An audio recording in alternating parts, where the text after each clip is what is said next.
I loved the song from the first time I heard it, and the decision to cover it started right then.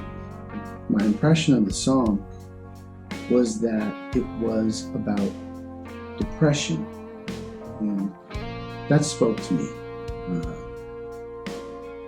having dealt with that illness since I was a teenager.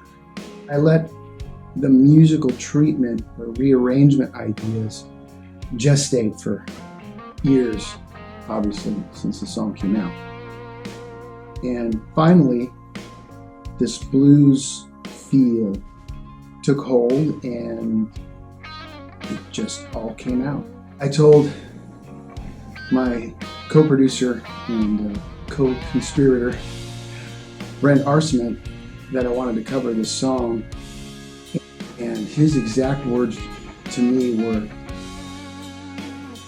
if you do it, you better sing it like it was the last thing you're going to sing on planet Earth. I took those words to heart, tracking the song as a drum and bass and guitar rhythm section, adding Tony Hall, who came in and just knocked the bass out of the park. The background vocals were myself and my youngest son, actually. I dragged him in.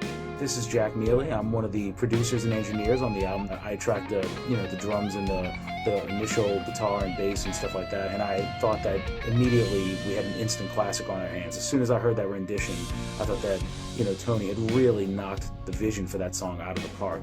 And I had actually suggested we should, for that song, get session bass player Tony Hall to come and play. Tony's a fantastic player, played with everybody under the sun, and he just came in and just nailed the bass line, just elevated the whole track up.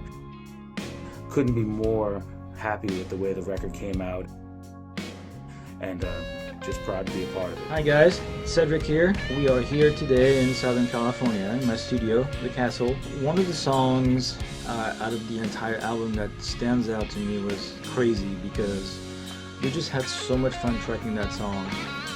So this is definitely one that I do remember, the one that stands out of the entire record. My setup in the recording chain for tracking the guitars, I always seem to gravitate back to the same two, which is a 57 and a 421, just a good old pair. It was the go-to for this record, and that's basically what we used. And I remember hearing from Sylvia Massey, who mixed the record, who gave us some compliments on the guitar tones. That was kind of like the stamp of approval.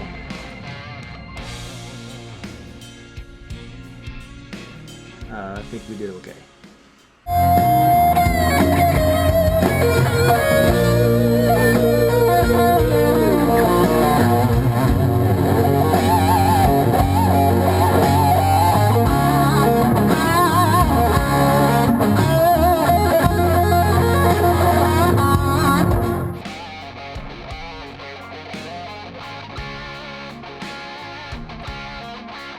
It was very organic the way, it wasn't a lot of thought. It was just, we went in there, played it.